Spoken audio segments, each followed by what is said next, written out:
안녕하십니까, 김병석 목사입니다. 함께 잠시 기도하시고 말씀 나누시도록 하겠습니다.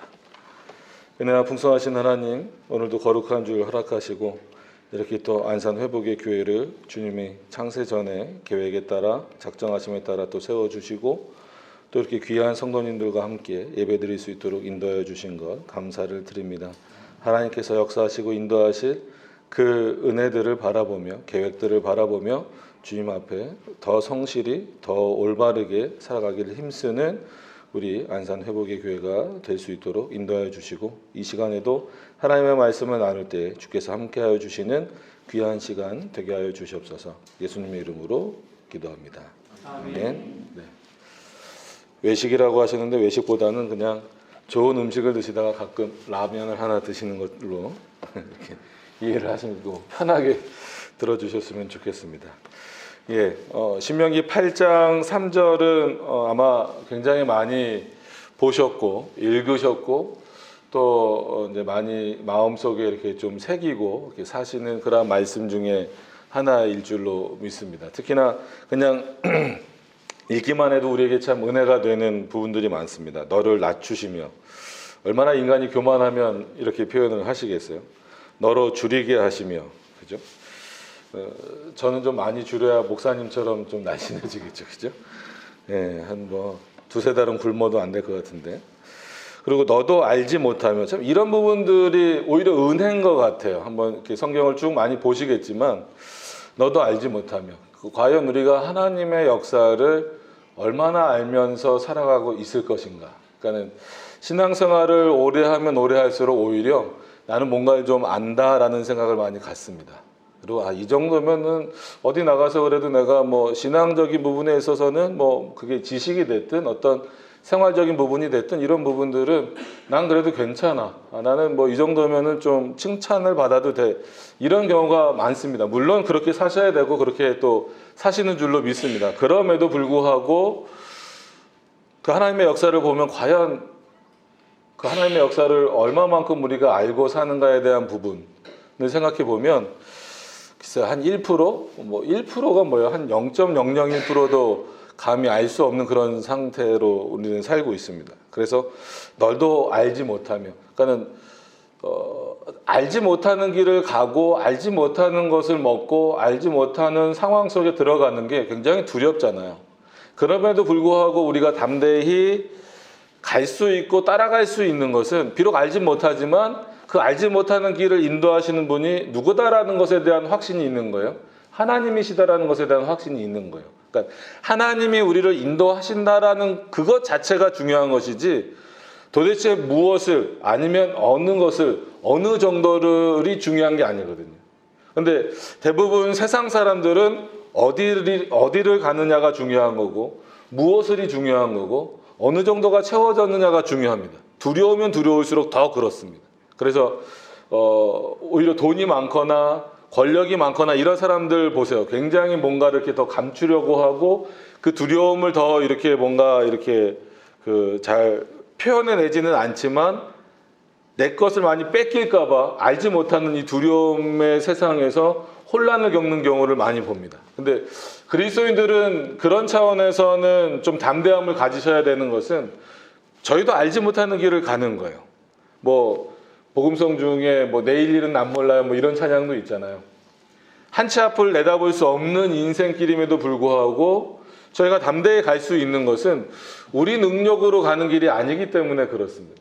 그러니까 잘 몰라요. 어느 길로 갈지 하나님이 어떻게 인도하실지 모르지만 그분이 우리를 창조하신 분이고 창세전에 우리를 구원하시기로 택하신 분이고 여전히 택하고 너희들 마음대로 한번 살아보라고 내버려 두신 것이 아니라 아주 세밀한 부분까지 지금도 관여하시고 역사하시고 이끌어가시고 우리의 마음을 또 어루만지시고 때로는 말씀대로 살아가도록 또 몰아붙이기도 하시고 이런 삶을 통해서 우리를 인도해 가시기 때문에 우리는 세상 사람들이 갖고 있는 그런 두려움은 없어야 된다는 겁니다. 반대로 하나님에 대한 거룩한 두려움, 무서워가 아니라 그 하나님의 어미하심 앞에 그 광대하시고 전능하신 그 하나님의 능력 앞에 겸손해져야 된다는 거죠. 그렇기 때문에 너도 알지 못하던 또 내 열조도 알지 못하던, 그러니까 듣지도 못했던 거예요. 보지도 못했고 그런 만나를 내게 먹이신 것은, 그럼 하나님이 이런 만나를 왜 주셨을까요?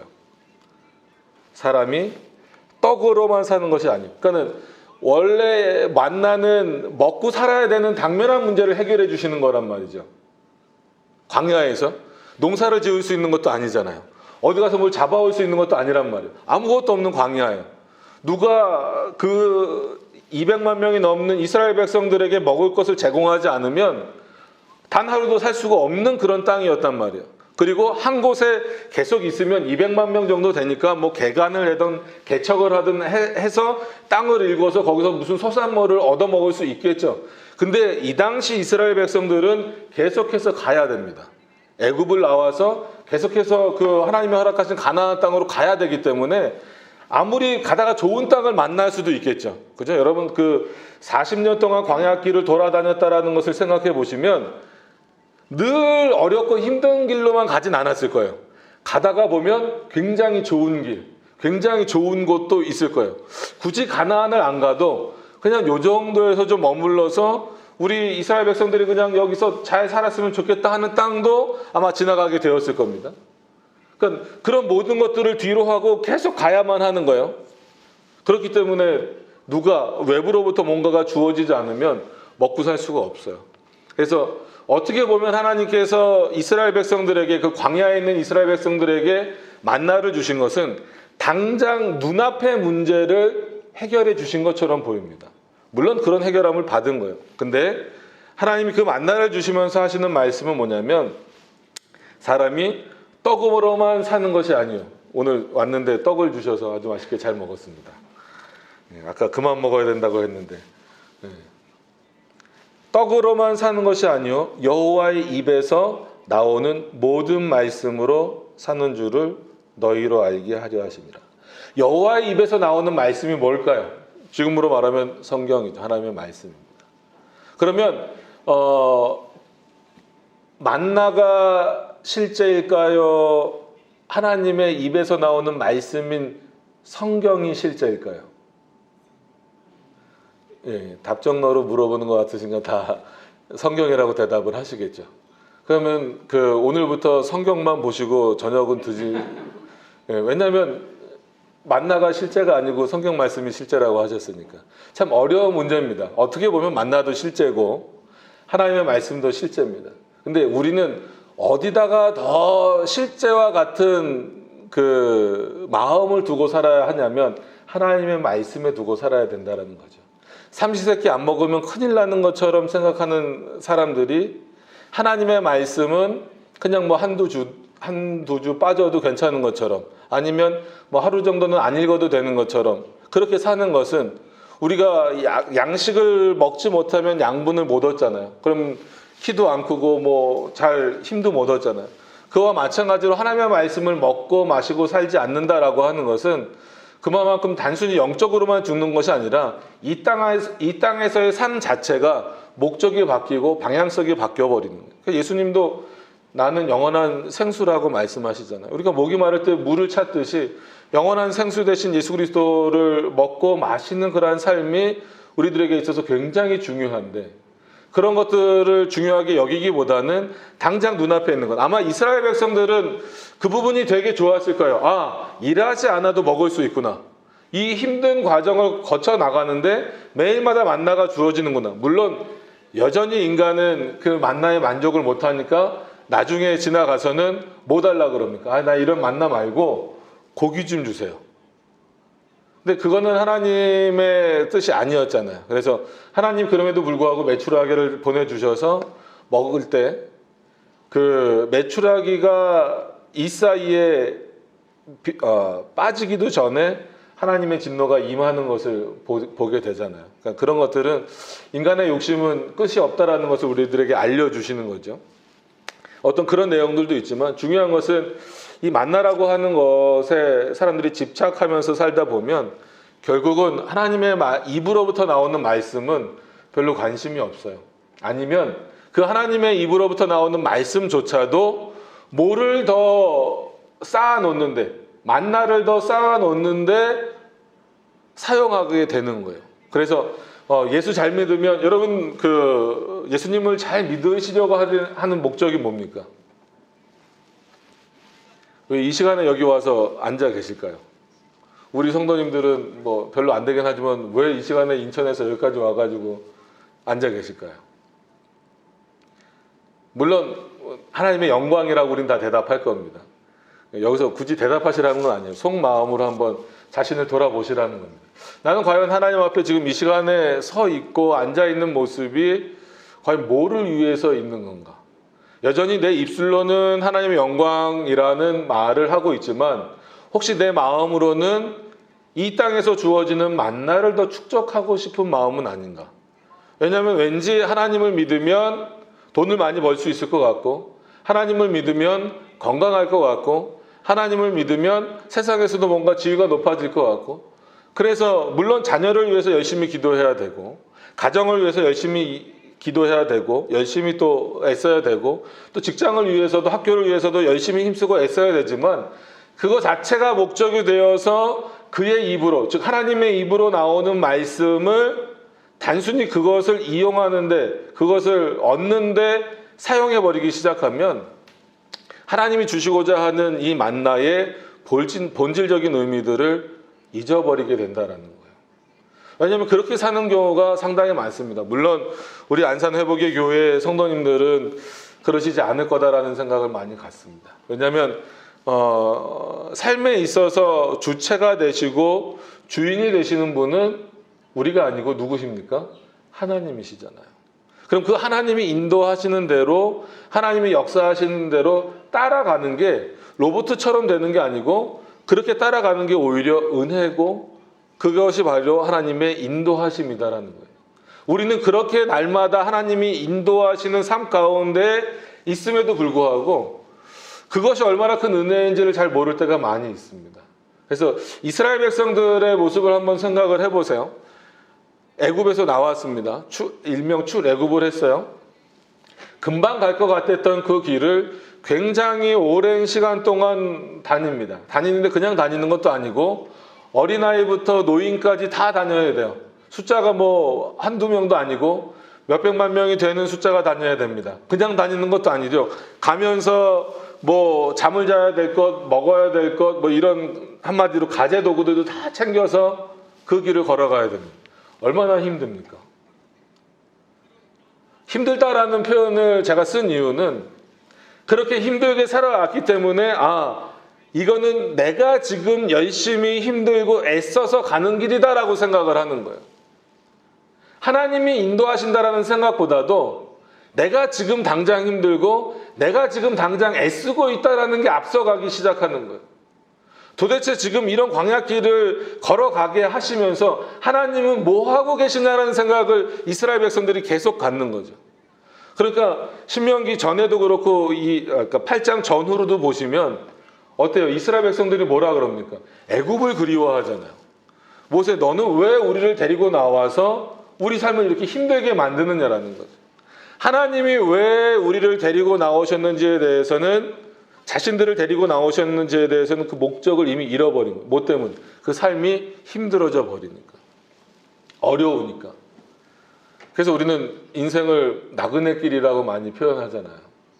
칼빈도 이 나그네 길을 얼마만큼 그래서 잘 지나가야 되느냐에 대해서 끊임없이 강조를 하고 있는 겁니다. 구원받은 자가, 창세전에 택함받은 자가 하나님의 나라에 가는 그 과정까지 어떻게 가는 것이 올바른 것이냐에 대해서 끊임없이 얘기합니다. 그래서 오늘도 말씀의 제목을 말씀과 함께하는 삶 이렇게 정했어요. 그러면 얼마나 이스라엘 백성들이 이런 부분에 있어서 지금 광야길을 걸어가는데 힘들었겠어요. 야곱만 보더라도요. 나중에 이제 죽은 줄 알았던 아들인 요셉을 이제 찾고 바로왕 앞에 섰을 때 야곱이야말로 하나님의 은혜를 너무 확실하고 분명하게 알고 있는 자죠. 그건 부정할 수 없잖아요. 근데 그가 바로왕 앞에 섰을 때 당신은 어떻게 살았습니까? 라고 했을 때 뭐라 그랬습니까? 나는 험악한 세월을 살았습니다. 그러니까 거기서 험악하다라는 건 뭐겠어요? 하나님이 안 도와주셨다라는 게 아니죠. 하나님이 인도하시는 삶이었지만 그 과정을 놓고 보면 참 힘들고 어려웠습니다. 그러나 야곱의 고백은 거기서 끝난 건 아니죠. 그런 삶을 살았지만 돌이켜보면 그 모든 것이 뭐였습니다? 하나님의 은혜였습니다라는 거예요. 저도 그렇고 여러분들도 그렇고 지금 살아가고 계시고 또 살아오신 생활들을 뒤돌아보시면 어떤 고백을 하실지 모르겠어요. 뭐 험악하다는 고백을 하실 수도 있고 아니면 저는 나름대로 평탄했습니다라고 고백하실 수도 있을 거예요. 어떤 고백을 하시든지 간에 그 중심에는 누가 계신 거예요? 우리를 인도하신 하나님이 계셨다라는 거예요. 이거를 얼마만큼 인식하고 우리가 살아가고 있느냐가 중요한 거고 얼마만큼 인식하고 살아가느냐가 중요하다라는 겁니다.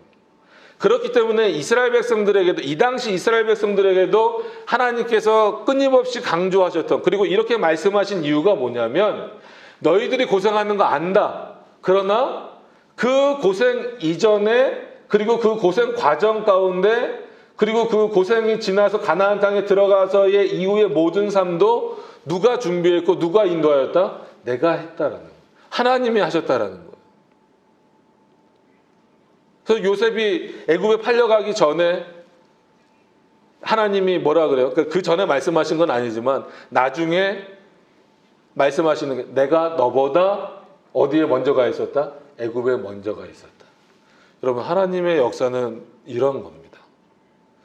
저와 여러분도 알지 못하는 길을 계속해서 가야 됩니다. 우리의 인생길. 그런데 하나님은 저와 여러분들이 먼저 가지 못한 그 길을 이미 가서 준비하고 계시고 역사하고 계시고 여러분들을 반길 준비를 하고 계시다라는 거예요. 그러니까 그런 하나님이 우리 하나님이시다라는 것에 대해서 인식하고 사는 것과 그런 인식을 하지 못하는 것은 엄청나게 큰 차이가 있습니다. 그래서 성도의 삶이 항상 기쁠 수는 없죠.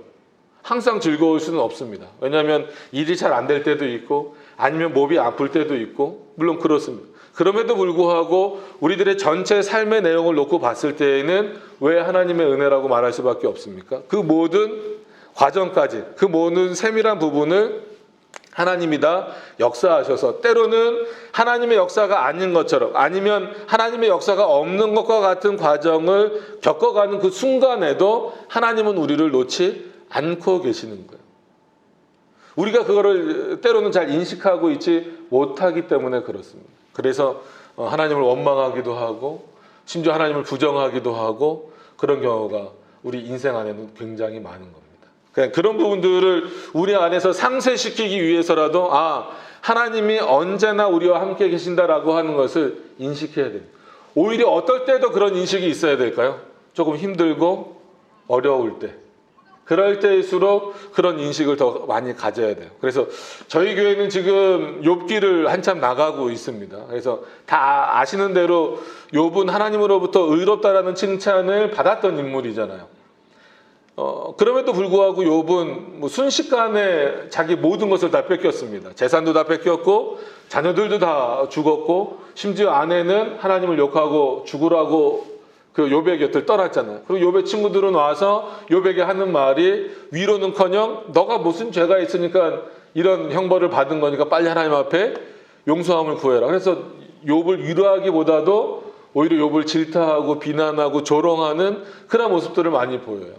그런 차원에서 만약에 여러분들이 욥의 위치라면 욥의 지금 그 상태에 있다라고 한다면 어떤 마음이 들으시겠어요? 당연히 친구들은 미울 거고 자기 상황이 지금 한탄스러울 거고 그 화살이 어디로 돌려지겠습니까? 하나님께로 돌려지죠. 실제로 욥기도 그렇습니다. 욥기를 보면 물론 욥이 신앙이 없다라고 말할 수는 없지만 너무 힘들잖아요. 기왓장으로 자기 몸을 긁고 있어야 될 정도니까. 그러니까 자기도 모르는 거예요. 하나님 나를 의롭다라고 말씀해 놓고선 나에게 이런 고난을 주시는 이유를 나는 잘 모르겠습니다.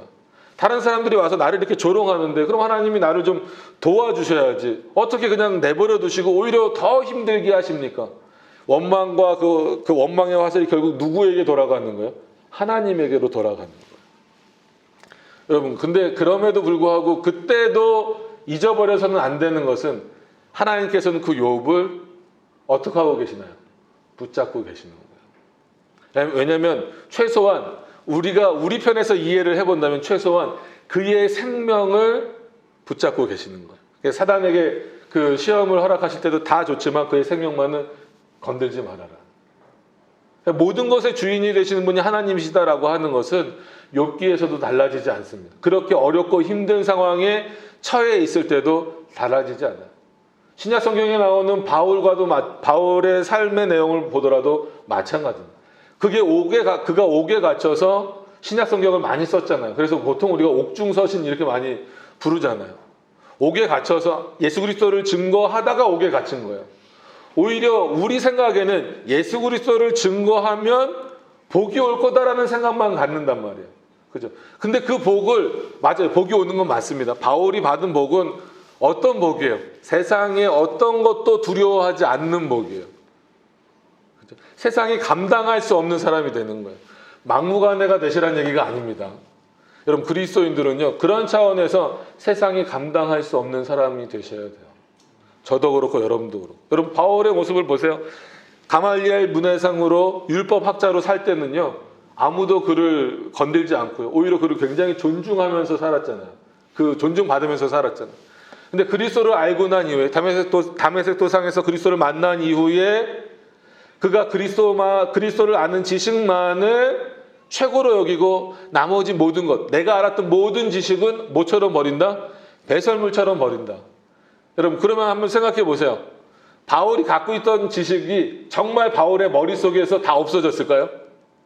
이게 굉장히 어려운 겁니다. 절대 없어지지 않죠. 그대로 남아 있어요. 근데 이제는 그것을 가지고 살지 않겠다라는 거예요. 그가 가지고 있던 세상의 지식들, 세상의 경험들, 일명 노하우라고 하는 그런 내용들을 이제 더 이상 이걸 가지고 내가 살진 않겠다. 뭘 가지고 살겠다? 그를 아는 지식, 그리스도를 아는 지식을 가지고 이제 내가 살겠다. 그러다 보니까 그리스도를 전하는 과정 속에서 옥에 갇히게 되잖아요.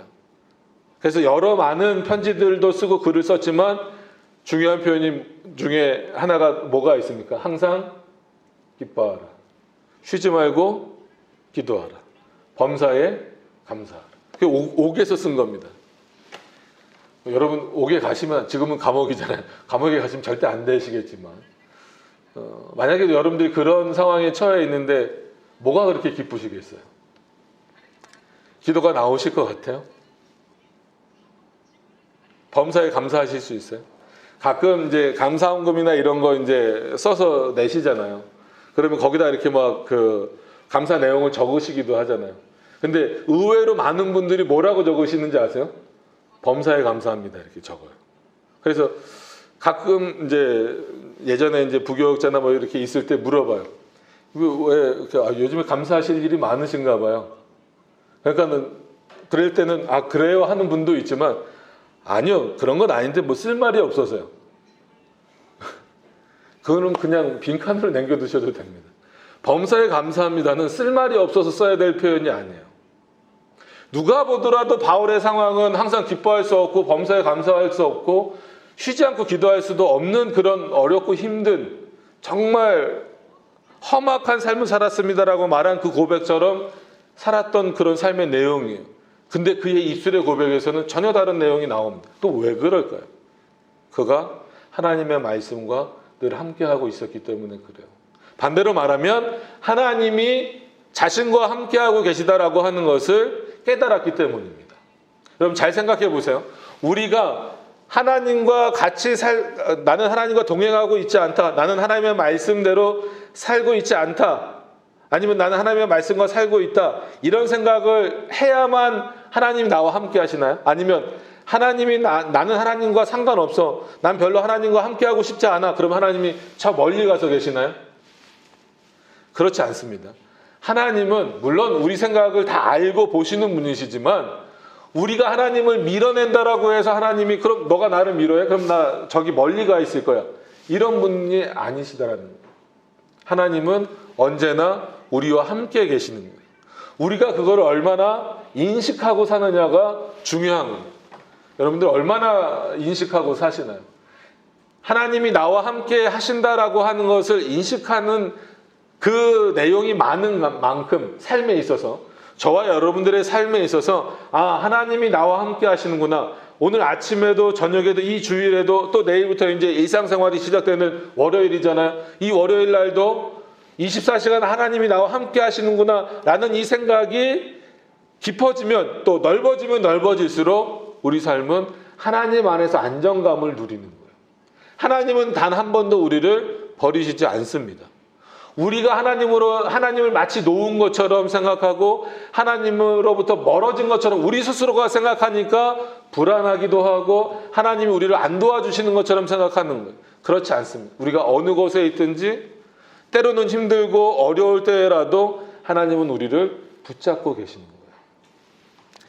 개인적으로 제 얘기를 좀 이제 드리면 벌써 한 10년 정도, 10년째 된 겁니다. 한 11년째 된 건데 좀 어지러움이 계속 있어요. 보기에는 별로 안 어지러워 보이죠? 뭐 대답이라도 좀 해주세요. 안 하셔도 됩니다. 요즘에 또 아직 코로나가 저기 하니까 저만 마스크를 벗고. 근데 이 어지러움이 순간순간 오는 게 아니고요. 24시간 어지러워요. 그럼 병원에서도 어떻게 그럴 수 있냐고 의사들이 저한테 되물어봐요. 그럼 되물어보면 어떻게 해요? 24시간 어지러운 걸 어지럽다 그러죠. 그래서 처음에 어지러웠을 때는 뭐 일어나서 앉아서 자기도 해보고 별 일을 다 해보고 검사도 여러 가지 다 해보고 했는데도 원인을 못 찾겠어요. 어렵죠. 설교할 때도 어지럽고 뭐 운전할 때도 어지럽고. 그러니까 인천에서 안산이 그렇게 먼 거리가 아니거든요. 제가 운전하는 걸 굉장히 좋아해서 부산 갈 때도 한 번도 안 쉬고 3시간 만에 막 끊고 그랬어요. 네. 거의 뭐 그렇게 뭐 레이서처럼 달리고 그랬는데 지금은 안산도 엄청난 장거리예요. 큰 마음을 먹고 와야 됩니다. 오늘 제가 큰 마음 먹고 온 거예요. 뭐 감동도 없으시고. 네. 왜 이런 말씀을 드리냐면 그렇기 때문에 그런 삶이 10년째 이어지다 보니까 어느 순간 하나님 이렇게 사는 게 맞습니까? 하나님이 목회자로 부르셨는데 이렇게 힘들게 하시면 제가 어떻게 말씀을 전하면서 살 수 있겠습니까? 저도 모르게 그런 생각이 앞서 나가는 거예요. 그럼에도 불구하고 최소한 너 생명만큼은 하나님이 지금 지키고 계시다. 너가 비록 그런 어지러움, 원인을 모르는 어지러움 가운데 있어도 그래도 매 주일 빼먹지 않고 설교할 수 있고 성도들과 교제할 수 있도록 허락해 주신 그 정도에 대해서는 제가 감사하지 못하고 있는 거예요. 그저 지금 내 처한 상황에서 뭔가 좀 더 나아지기를 계속 바라고 있을 뿐인 거예요. 그러니까 우리는 하나님을 그렇게만 이용하려고 할 때가 굉장히 많습니다. 그래서 여러분 그리스도인들이 좋아하는 표현 중에 하나가 만사형통이잖아요. 그죠? 그래서 여러분 회개하십시오 이러면 별로 안 좋아해요, 성도님들이. 근데 여러분 만사형통 하십시오 그러면 아멘 그래요. 여기는 둘 다 안 좋아하시네요. 네. 오히려 그 목사님한테 훈련을 잘 받으셔서 그런 것 같아요. 근데 만사형통 그러면 그냥 들어도 기분 좋잖아요. 근데 대부분 만사형통은 마치 나에게 아무 일도 안 생기고 막 늘 좋은 일만 생길 것처럼 생각하잖아요. 근데 우리가 하나님 앞에서 만사형통이다라고 했을 때에는 어려움이 없다라는 것이 아니고 우리 앞에 닥쳐오는 그 어려움을 누구로 인하여서? 하나님으로 인하여서 이길 수 있는 힘, 넘어갈 수 있는 힘을 주신다라는 거예요. 왜냐하면 하나님은 이 세상에 있는 모든 문제들보다 작으실까요? 크실까요? 크신 분이기 때문에 그렇습니다. 아이들이 물어봐요. 저희 막내가 이제 3학년이고 막내인데 둘째라고 그러면 첫째는 이제 중학교 2학년이고 애들이 어렸을 때부터 물어봐요. 하나님은 얼마나 크시냐는 거예요. 온 우주보다 크시다. 상상이 잘 안 되죠. 그러나 실제로 그렇잖아요. 하나님은 온 우주보다 크신데 또 얼마나 작은 곳에도 계세요? 우리 마음속에도 계시잖아요. 마음속 어디? 정확한 위치는 잘 모르죠. 그래서 이런 거 설명할 때 잘해야 됩니다. 아이들한테. 우리 마음 속에 있어. 심장 속에 있어. 그러니까 우리 심장 안에 하나님이 계시다고? 그럼 막 여기, 그럼 여기 하나님이 계신가요? 그렇지 않죠. 그 우주보다도 크신 하나님이 우리 안에서 역사하신다는 거예요. 그렇기 때문에 하나님 앞에는 우리에게는 큰 문제일 수 있어도 하나님에게는 그렇게 큰 문제가 아니라는 거예요. 그렇기 때문에 만사형통이라고 하는 것은 우리 앞에 문제가 안 생긴다는 것이 아니고 우리 앞에 생겨지는 여러 가지 상황들, 그게 문제가 됐건 아니면 우리가 생각할 때 축복이라는 내용이 됐건 간에 그 모든 것들을 하나님이 능히 감당하도록, 능히 이겨나가도록 하신다라는 거예요. 즉 우리가 하는 것이 아니라 우리가 하는 것처럼 보여지고 하나님이 잘했다 칭찬하시는 삶이지만 다 하나님이 하시는 거다라는 거예요. 여러분, 우리가 하나님 앞에서 뭘 할 수 있을까요? 오늘 이스라엘 백성들의 내용으로 다시 돌아가서 보시죠. 얼마나 힘든 광야길입니까? 그죠? 아마 우리가 어디를 간다라고 했을 때 여러분, 여기 안산에서 예를 들어서 제주도나 부산을 가려면 어떻게 가셔야 되나요?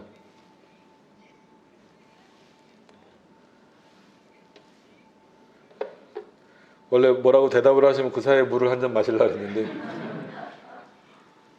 아무도 대답을 안 하셔서 안 가보죠. 그냥 여기 안산에만 계시나 봐요.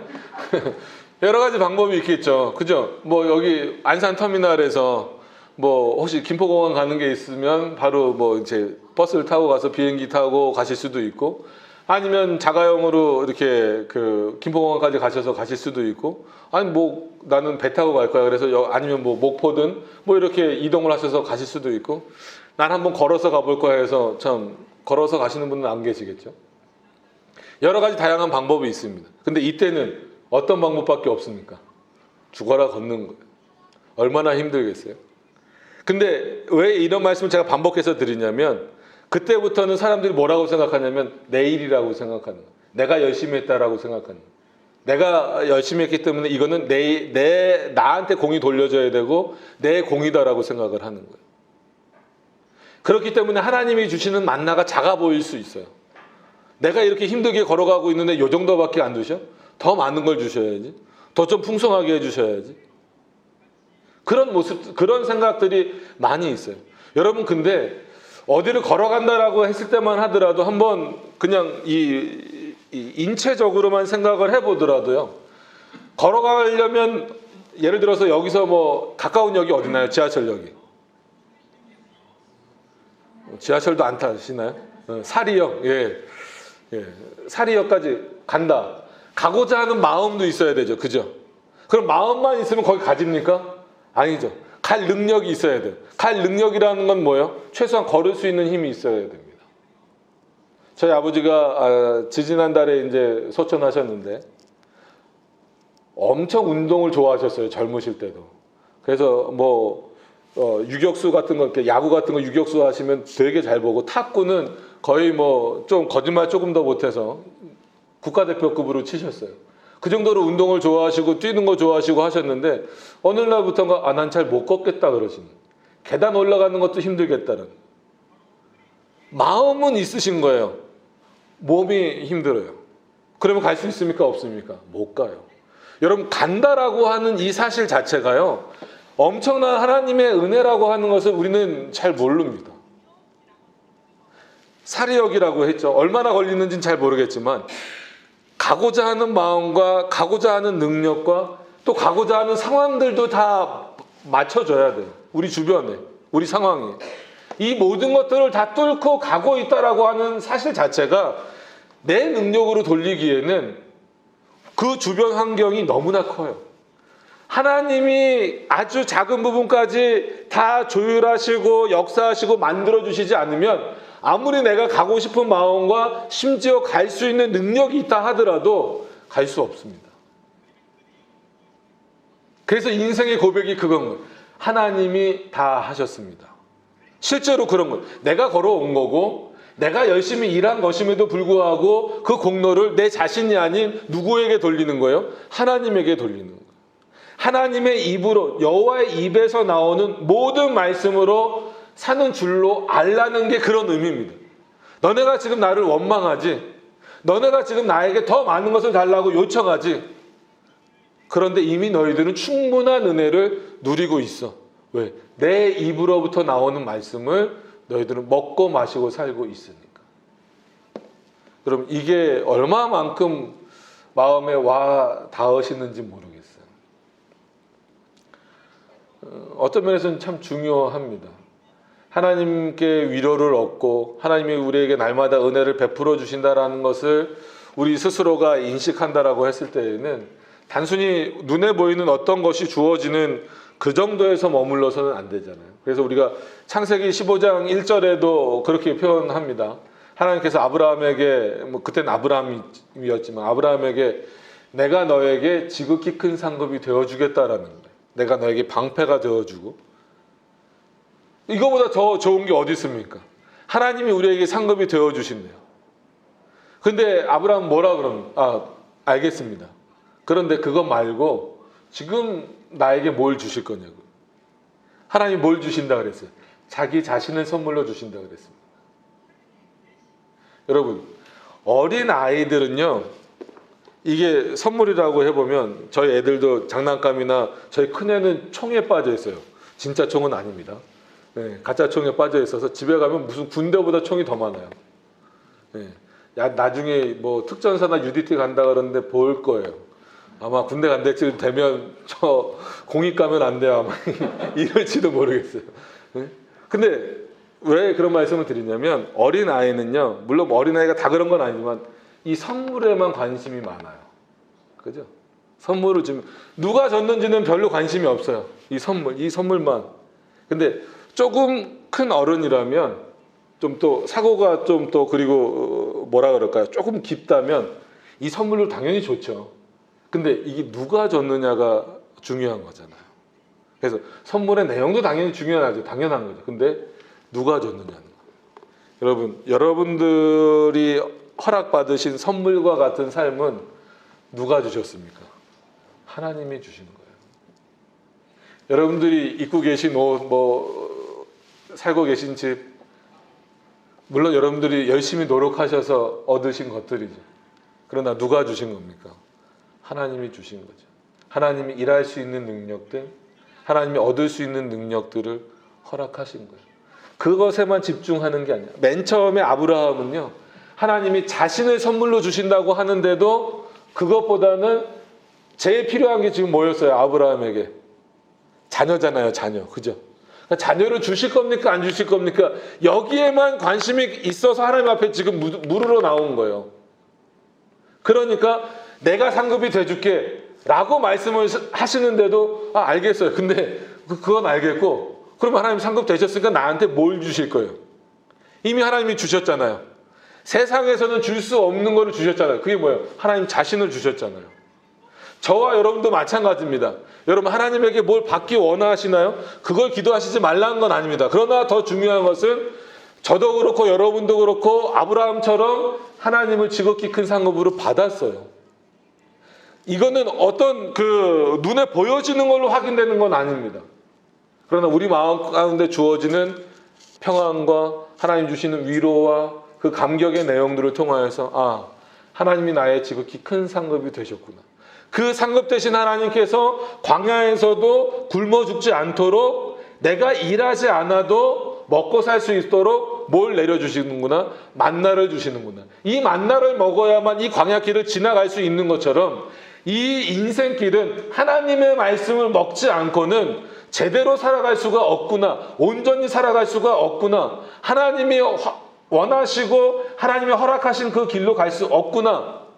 그렇기 때문에 그 길은 내가 힘들게 가는 것처럼 보이지만 결국은 누가 인도하신 길이다? 하나님이 인도하신 길이구나. 이게 고백되어질 수 있는 겁니다. 여러분, 인생은 당연히 힘들고 어렵습니다. 그죠? 부자들은 얼마나 더 좋을 것 같아요. 좀 부자로 살아보지를 못해가지고 그 감이 잘 안 오는데, 요즘에 그러잖아요. 50평 되는, 요즘에 50평도 그렇게 큰 거 아니죠. 그죠? 여러분들도 한 100평쯤 사시죠? 네, 헛웃음을 치시네요. 네, 저도 한 100평 살아봤으면 좋겠어요. 네, 100평 되는 집에서, 이 테라스에서 저녁 노을이 질 때 커피 한 잔, 그것도 이제 그 믹스 커피 이런 거 말고, 그죠? 이렇게 커피도 종류가 굉장히 많더라고요. 베트남 커피인가 이렇게 비싼 거 딱 한 잔 마시면 이게 삶의 여유지. 여러분, 그리스도인은 그런 환상에 빠지는 게 아니잖아요. 그 세상 사람들은 그 찰나의 어떤 그 순간을 위해서 목숨을 걸면서 살아요. 여러분, 우리는 그리스도인으로서 어디에 목숨을 걸고 사시나요?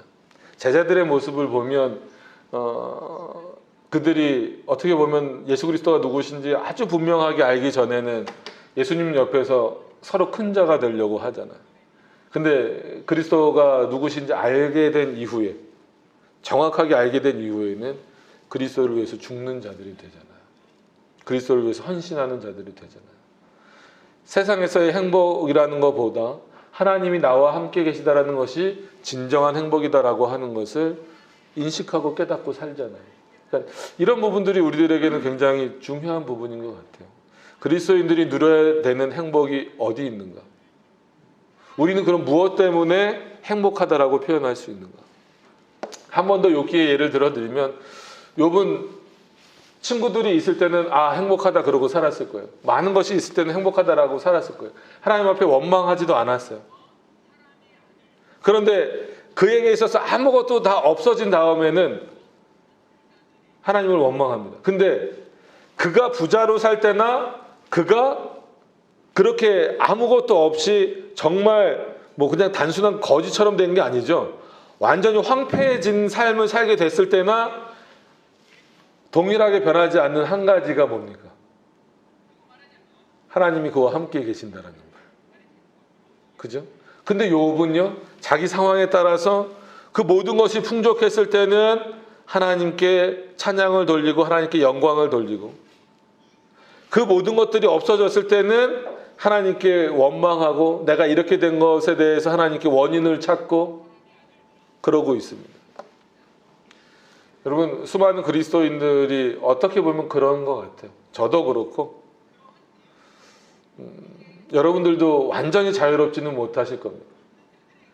하나님은 언제나 함께 계시는데 우리는 언제는 행복하다라고 말하고 언제는 내 삶은 이렇게 불행하지, 왜 나는 이렇게 힘들지라고 말할 때가 있습니다. 물론 힘들 땐 힘들다라고 말해야죠. 그러나 그것이 하나님께 돌아가는 화살이 돼서는 안 됩니다. 오히려 힘든 모습 그대로 하나님 앞에 저 지금 상황이 이렇습니다라고 고백하고 나가는 것과 이렇게 어렵고 힘들게 된 것은 다 하나님 때문입니다라고 말하는 것과는 전혀 다르다라고 말씀드리고 싶습니다. 이스라엘 백성들도 그렇잖아요. 오죽했으면, 어떤 면에서는 한편으로는 이해할 수도 있죠. 오죽했으면 얼마나 힘들었으면 그들이 애굽을 그리워할까. 그러나 반대로 생각해 보면 하나님의 은혜를 그만큼 잘못 이해하고 있는 겁니다. 당장 눈앞에 뭔가가 되어지기만을 바라는 모습들이 있어요. 절대 그렇지 않습니다. 여러분, 우리는 우리가 원하는 삶, 우리가 주인 되는 삶이 아니고 하나님이 주인 되시는 삶이에요. 왜냐하면 하나님이 우리를 창조하셨기 때문에 그렇습니다. 내 자신의 주인도 내가 아니고 하나님이시잖아요. 오늘 저희 막내가 여기 오자마자 그 전성범 목사님한테 오늘은 우리 아빠가 주인공이네요, 그렇게 막 얘기를 하더라고요. 그죠? 초등학교 3학년짜리 입에서는 충분히 나올 얘기입니다. 그래서 제가 아니야, 예배에는 하나님이 주인공이지. 근데 이제 그냥 아들의 입장에, 조그만 아들의 입장에서는 아빠가 다른 교회도 아니고 이렇게 큰 교회 와서, 여러분 이런 상대적인 거예요. 왜냐하면 저희 교회는 요거 반만 합니다. 요거 반만 해요. 그러니까 저희 교회 기준으로는 안산회복의 교회는 대형 교회예요. 인정을 하세요. 이렇게 좀 의심의 눈초리로 저를 쳐다보시지 말고. 그러니까 이런 상대적인 인생의 내용이란 말이에요. 그렇기 때문에 상대적인 박탈감에 빠지기 시작하면 한두 끝도 없습니다. 하나님은 우리에게 그렇게 상대적인 거를 주신 게 아니에요. 근데 저희 어쨌거나 그 어린 애가 봤을 때에는 이렇게 높은, 저희는 높질 않아요. 단이 없어. 단을 만들면 워낙 또 좁아져서, 그래서 맨날 이런 앉은 이런 데서 하다가 이렇게 올라오니까 오늘 아빠가 저 위에 있으니까 주인공 같네. 그 아이의 입에서는 맞는 거죠. 근데 하나님은요, 우리의 인생에서 우리를 주인공처럼 만들어 주십니다. 그러나 늘 우리의 인생의 주인공은 누구신가요? 하나님 자신인 거예요. 그래서 상대적으로 말씀을 드렸지만 우리나라의 그 0.1%가 그러니까 물질을 갖고 있는 걸로요. 얼마나 돈이 많겠어요? 우리나라의 0.1%니까. 설문조사를 한 결과가 있습니다. 당신의 삶에 만족합니까? 어떨 것 같아요? 여러분들 같으면 여러분들이 대한민국의 0.1%다. 돈으로서 만족하실 것 같습니까? 지금은 만족하실 것 같죠. 지금도 못하신다 그러면 도대체 어느 정도를? 근데 실제로 그분들도 만족을 못한대요. 왜 못할까요? 0.01%가 눈앞에 보이는 거예요. 상대적인 박탈감이죠. 0.1%는 99.9%보다 자기가 잘 사는 거예요. 근데 0.01%가 눈앞에 아른거려서 내가 조금만 더 하면 저 사람들 잡을 수 있을 것 같은데 라는 마음만 있다 보니까 지금 0.1%의 삶도 그 1%의 삶도 만족이 안 되는 거예요. 그리스도인들은 물론 가난하게 사시란 말씀은 아니지만 그런 차원의 목적을 두고 사는 것은 아니잖아요. 그러니까 말씀과 함께 산다라고 하는 것은 때로는 많은 것들이 포기돼야 될 수도 있습니다. 친구가 포기돼야 될 수도 있고, 심지어는 가정이란다. 어떤 가족들과도 또 마찰이 있을 수도 있고, 그런 어떤 과정들을 한편으로는 좀 이겨내가는 과정들. 그러니까 그런 모습들을 통하여서 결국은 하나님이 더욱더 그들을 단단하게 하셔서 하나님 앞에 흠없는 존재로 만들어 가시는 거예요. 우리 개혁교회들은 구원받기 위해서 나오는 것 아니잖아요. 그죠? 구원받은 자가 어떻게 하나님 앞에 더 살아갈 것이냐. 그래서 우리는 물론 구원이 중요하지 않다라는 건 아닙니다. 그건 그렇게 오해하시지는 않을 거라고 생각을 하고 말씀을 드립니다.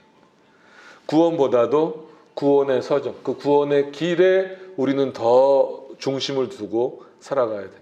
우리를 창세전에 택하시고 이 땅 가운데 부르시고 부르신 자들을 의롭게 하시고 의롭게 하신 자들을 성화, 거룩하게 해 가시는 그런 과정이잖아요. 영원한 하나님의 나라, 그 죽음이라고 하는 것도 형벌로 주어졌던 죽음이라고 하는 것도 우리에게는 은혜로 바꿔주셔서 우리가 가장 좋은 상태가 되도록 하시는 그러한 길로 또한 그 죽음도 사용하시는 그 하나님의 역사를 놓고 봤을 때 우리는 계속해서 거룩해져 가는 그러한 삶입니다. 오늘보다 내일이 내일보다 모레가 더 거룩해져 가는 거예요. 그래서 루터가 한 그 유명한 표현 중에 우리는 날마다 고침받아가는 의인이다라는. 그러니까 솔직히 우리 안에 의인이라고 부를 만한 모습은 없죠. 저도 그렇고 여러분들도 아마 마찬가지일 겁니다. 그럼에도 불구하고 그리스도가 우리를 위해서 죽으신 그 영원한 의의를 통하여서 그 의의 전과를 통하여서 날마다 주어지는 그 그리스도의 의의 전과를 통해서 우리가 의롭게 된 것은 사실이고 하나님께서 우리를 그런 차원에서 의롭다라고 불러주시는 겁니다. 그렇게 의롭다라고 불러주시는 우리를 향하여서 하나님이 원하시는 내용은 뭐냐면 점점 좋아지기를 원하시는 거예요. 어떻게? 하나님이 보시기에 좋아지기를 원하시는 거예요. 그래서 루터도 그렇게 말해요. 우리는 고침받아가는 의인이다. 어디로부터 고침받아야 될까요? 우리가 세상에 속해 있었던 것들, 세상에 관심을 두었던 가치관들, 세계관들 이런 것들로부터 고침받아서 어디로? 영원한 본향으로 가는 진정한 나그네 길을 그 끝을 향하여 계속해서 가는 그 길로 더 온전하게 더 올바르게 이 땅에서 완전하게 될 수는 없다 할지라도 그럼에도 불구하고 여전히 부족하고 연약하지만 하나님이 원하시는 모습으로 점점 더 변화되고 가까이 가는 모습, 그런 삶이 우리들의 삶이어야 되는 겁니다. 저와 여러분들의 삶이 그런 차원에서 루터의 표현처럼 점점 좋아지는, 고침받아가는. 아마 각자 안에 아실 거예요. 다른 사람, 너는 뭘 고쳐야 될 것 같아, 너는 뭘 고쳐야 될 게 이걸 하시는다는 말씀이 아니고 내 안에 고쳐져야 될 내용들이 뭔가. 내가 오늘 말고 내일도 하나님의 말씀대로 또 하나님께로 조금 더 가까이 가고 내가 거룩하니 너희도 거룩하라고 말씀하신 그 내용답게 거룩해져 가야 될 내용들이 뭘까? 내 안에서 잘 찾으셔서 그 모습들이 하나님의 말씀으로 수정되어져야 되잖아요. 기준점이 있잖아요. 그 기준점이 뭡니까? 하나님의 말씀이에요.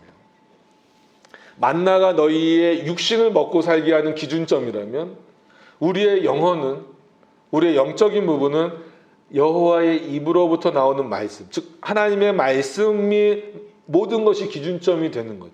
그 말씀이 기준점이 되어서 그 말씀에 합당한 것은 취하시고 그 말씀에 합당하지 않은 것은 버리시면 되는 거예요. 쉽지 않습니다. 내가 여태까지 살아온 내용들이 있고 내가 여태까지 경험했던 내용들이 있기 때문에 뭐 하나 버리는 게 쉽지 않아요. 그래서 저도 부교역사 생활을 잠깐만요. 시간이 너무 오래 가면 안 되죠? 괜찮으신가요? 제가 한번 끝이 없이 막 달려가는 스타일이어서 그래서 두 번 이렇게 부르신 목사님들은 얼마 해달라고 말씀을 해주세요. 근데 첫 번째 부르실 때는 그냥 하실 만큼 하십시오 그러세요. 하실 만큼 하면은 이제 그 다음에 만약에 부르시면은 얼마 정도만 해주세요 이러시더라고요. 네. 자, 분위기를 한번 좀 이렇게 좀 풀어보려고 한 건데 잘 안 풀리네요, 그죠? 뭐 안 풀려도 어쩔 수 없죠. 네. 자, 이제 뭐 설교도 끝을 향해서 가고 있습니다. 네. 이런 게 희망이잖아요, 그죠? 뭔가 이제 끝날 것이 좀 보이는. 이제 그런 어떤 차원으로 우리가 이렇게 쭉 생각해 보면 결국은 하나님의 말씀이 기준이 되어서 살아간다라고 하는 것이 우리에게 있어서는 감격과 감사로 다가와야 되는 거예요. 제가 부교역자 이렇게 생활하면서 가는 교회마다 뭐라고 말하냐면 우리 교회 전통은요 이런 거 하는 겁니다. 우리 교회 전통은요. 여러분 한국 교회가 아주 전통이 오래된다고 해봤자 얼마 정도 될 것 같아요? 100년 좀 넘잖아요. 채 200년 잘 안 되잖아요.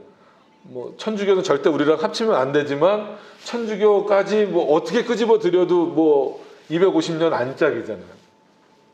근데 다 전통이에요. 10년이 된 교회도 이건 우리 교회 전통입니다. 5년이 된 교회도 이건 우리 교회 전통입니다. 때로는요, 물론 그 전통이 하나님 앞에 아름다운 것일 수도 있어요. 근데 그 전통이 하나님의 말씀에 어긋난 것이라면 어떻게 해야 됩니까? 과감히 버릴 수 있어야죠. 그러니까 역대상하 이런 쪽에 보시면 하나님을 잘 섬기는 왕들도 있었고 잘 못 섬기는 왕들도 있었는데 하나님을 잘 섬기는 왕들도 뭘 없애지 못했습니까? 산당을 못 없앴잖아요. 히스기야 와서 없앴잖아요. 산당을 못 없앤 결과가 어떻습니까? 거기 가서 제사를 드리는, 거기 가서 예배를 드리는, 하나님께 예배 드리라고 하나님이 말씀하신 곳이 있음에도 불구하고 산당으로 가는 게 익숙해진 거예요. 근데 이스라엘에게 있어서 산당은 원래 있었던 겁니까? 없었던 겁니까? 없었던 거예요. 근데 여러 민족들과 뭐 전쟁이든 아니면 뭐 그런 어떤 화친을 맺는 일이든 이런 일들을 통하여서 이스라엘 문화 안에 뭐가 들어와 버렸어요? 산당이라고 하는 내용이 딱 들어와 버렸어요. 그러니까 백성들이 다 산당으로 가기 시작하니까 아무리 왕이더라도 그 산당을 없앱니까? 못 없앱니까? 못 없애는 거예요. 그리고 왜 산당 가서 하나님께 제사를 드리냐라고 물어보면 우리 전통이다라고 말하는 거예요. 그게 언제부터 이스라엘의 전통이었냐는 거예요. 히스기야가 그걸 없애잖아요. 뭐 때문에 없앱니까? 하나님의 말씀이 기준이 되는 거예요. 얼마나 오랜 세월 동안 이스라엘에게 있었으니까 그것이 그 산당이라고 하는 것이 이스라엘의 전통이 됐고 아예 문화가 됐고 굳어져 버렸죠. 아무리 그렇다 할지라도 그것이 하나님의 말씀을 기준으로 해서 옳은 것이 아니라면 아무리 좋은 기억이 있더라도 과감히 버리실 수 있어야 된다는 거예요. 이런 어떤 부분들이 우리들의 삶에 있어서 잘 적용되어져야 할 겁니다.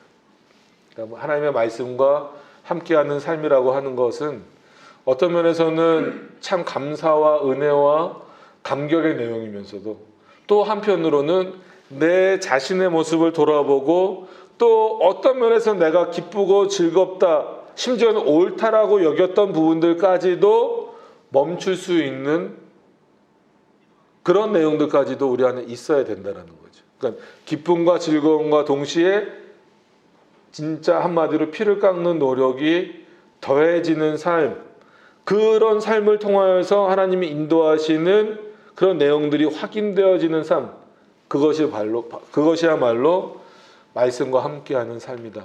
저는 그렇게 생각을 하고 오늘 이 신명기 8장을 보면서 특히나 3절을 보면서 그런 생각을 많이 했고 또 그렇게 준비를 해왔습니다. 아마 뭐 목사님을 통해서 아니면 그 외에 여러 가지 많은 부분들을 통해서 특히나 신명기 8장은 여러 번 들으셨을 거고 여러 번 읽으셨을 겁니다.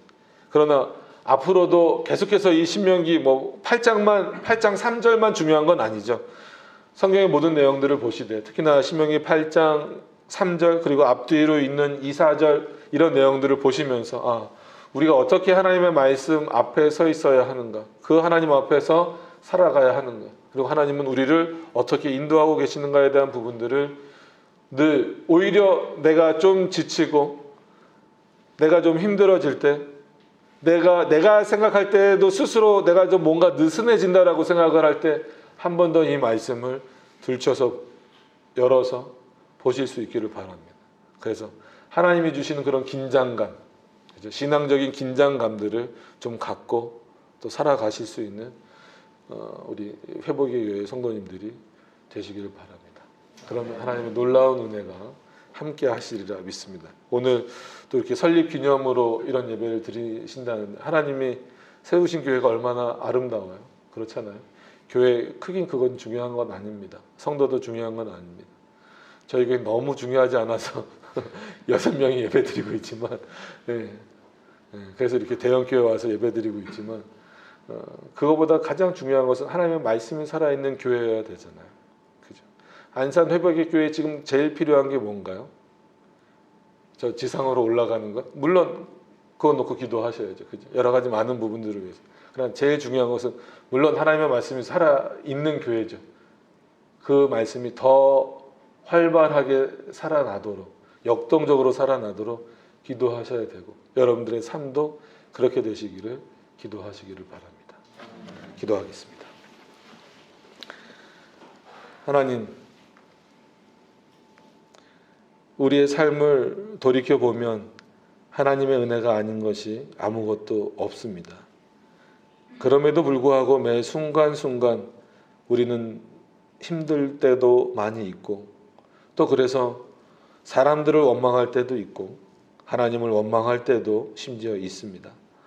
물론 우리의 연약함에 따라서 순간 그럴 수도 있겠지만 여전히 우리를 붙잡고 계시고 우리를 놓지 않고 계시고 영원한 하나님의 나라로 이끌어 가고 계시는 그 하나님의 은혜의 역사를 바라볼 때 우리는 하나님 앞에 감사하다라고 고백할 수밖에 없고 하나님이 모든 것을 다 하셨습니다라고 고백할 수밖에 없고 모든 문제들을 하나님 앞에 맡길 수밖에 없습니다.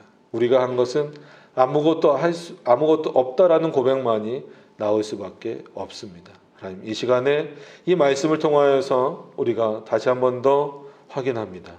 하나님의 말씀과 함께하는 삶은 우리의 삶의 주인공이 하나님이시고 우리는 그저 하나님의 말씀에 순종하며 그가 인도하시는 길을 따라갈 때 비록 알지 못하는 미래지만 그 모든 길을 하나님 역사하신다라는 그 믿음이 있기 때문에 우리가 굳건히 말씀을 따라서 살아가고 있음을 고백하게 됩니다. 우리 안산 회복의 교회 모든 성도님들이 정말 말씀을 따라서 또 말씀 안에서 그 말씀이 기준이 돼서 살아가실 수 있는 우리 성도님들과 교회가 될 수 있도록 인도하여 주시옵소서. 예수님의 이름으로 기도드립니다. 아멘.